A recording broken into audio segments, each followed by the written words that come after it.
At this time, the population on Earth grew rapidly.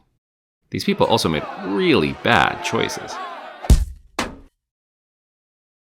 God called Noah to declare his gospel so that people might repent.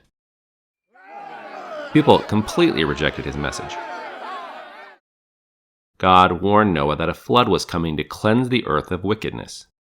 God told Noah how to build a large ark so that his family and the animals could be saved.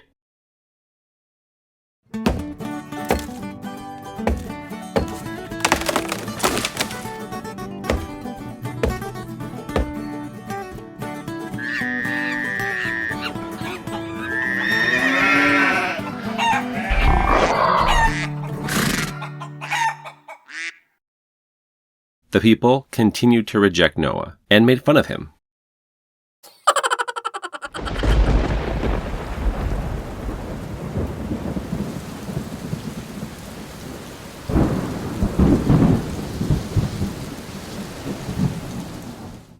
After the storm, God renewed his commandment to multiply and replenish the earth.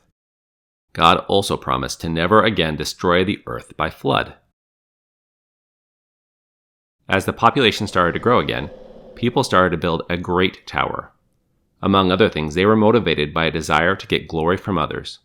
Josephus, a Jewish historian, wrote that they also wanted to make a tower so tall that God couldn't hurt them by sending another flood. However, when their languages were all mixed up and they couldn't understand each other, the people were scattered.